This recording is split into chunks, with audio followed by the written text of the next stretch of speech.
किया चाहिए। मैथ का क्वेश्चन है दोस्तों, एलसीएम एचसीएफ का, तो उसको लेकर दोस्तों हम करने वाले हैं क्वेश्चन, और इसका आंसर भी आपको निकाल के बताएंगे दोस्तों। पहले इस क्वेश्चन को मैं पढ़ देता हूँ। दो संख्या में से का मतलब होता है एचसीएफ है। एचसीएफ उनके एलसीएम का 1/56 गुना है संख्याओं के, यानी कोई संख्या है, दो संख्याओं के एलसीएम तथा एचसीएफ का योग, यानी कि दोस्तों इसका और इसका योग कितना हो जाएगा, 25 65 है। यदि उनमें से एक संख्या 315 है, तो यानी बी का मान दिया हुआ है 315 है, तो दूसरी संख्या ज्ञात कीजिए। हमें क्या ज्ञात करना है, दूसरी संख्या ज्ञात करना है। तो हमारा जो एलसीएम का मान है, किसका मान है, एलसीएम एचसीएफ है ना, एचसीएफ दोस्तों बराबर है किसके, एलसीएम के, एलसीएम के कितने गुणे के, गुणा 1/56, कितना के, 1/56 गुणे के। तो दोस्तों इससे मैं ऐसे ही लिख सकता हूं, आप याद रखिएगा कि दोस्तों एचसीएफ है ना, एचसीएफ वह एलसीएम में अगर मैं 56 का भाग दूं तो क्या प्राप्त होता है, हमें एचसीएफ प्राप्त होगा। ठीक है दोस्तों, इसका याद रखिएगा। चलिए दोस्तों अब बात करते हैं दोस्तों अगली लाइन क्या है। अगली लाइन है दोस्तों एलसीएम और एचसीएफ, यानी कि एलसीएम प्लस एचसीएफ इन दोनों का योग कितना है दोस्तों, 25 65 है। कितना है, 25 65 है। यदि उनमें से एक संख्या, अब इसको हम बाद में करेंगे, पहले हम इन दोनों की तरीके से हम एलसीएम एचसीएफ को ज्ञात कर लेते हैं, दोनों के मान क्या होने वाले हैं। तो चलिए दोस्तों पहले बात करता हूं मैं एलसीएम, बाद एचसीएफ। एलसीएम और एचसीएफ का योग कितना है दोस्तों, एलसीएम और एचसीएफ का योग है 25 65। अब बात करते हैं मैं इसके बारे में दोस्तों, मैं इसको अक्स लिख सकता हूँ या एच और इसको एल लिख सकता हूँ, क्योंकि दोस्तों ये सी एफ और सी एम इन दोनों को हटा रहा हूँ, काफी बड़ा हो जाएगा। तो दोस्तों इसी को देखिए, एल बराबर होता है, एच बराबर होता है एल इंटू 1/56। आपको समझ में आ जाएगा बेसिकली एल और एच से क्या तात्पर्य है। एल का मतलब है एलसीएम और एच का मतलब है एचसीएफ, केवल इन्हीं को बदला है दोस्तों, इसको चेंज किया है हल्का सा, ठीक है, ताकि लिखने से में आसानी रहे थोड़ी सी। ठीक है, अब दोस्तों एलसीएम मैं बोल सकता हूँ, एलसीएम बराबर कितना होता है, एच इंटू कितना, 56।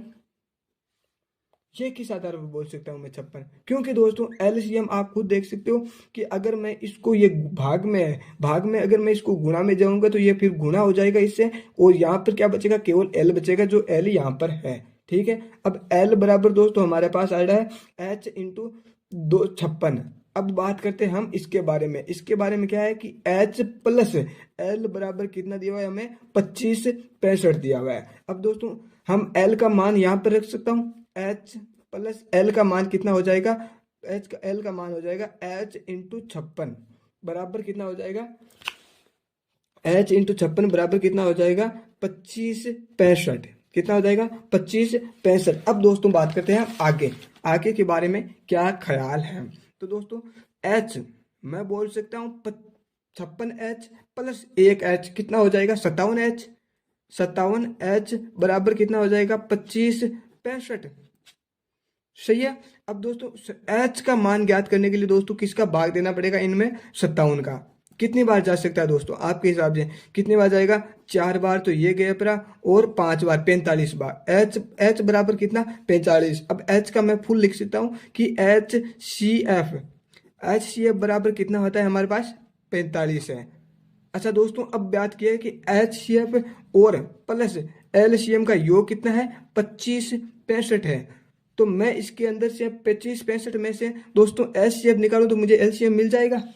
आप खुद देख सकते हो, क्या आप बोलोगे सही है। तो मैं दोस्तों LCM बराबर 25 65 माइनस कितना कर सकता हूं दोस्तों, HCF LCM बराबर दोस्तों 25 65 माइनस कितना, 45।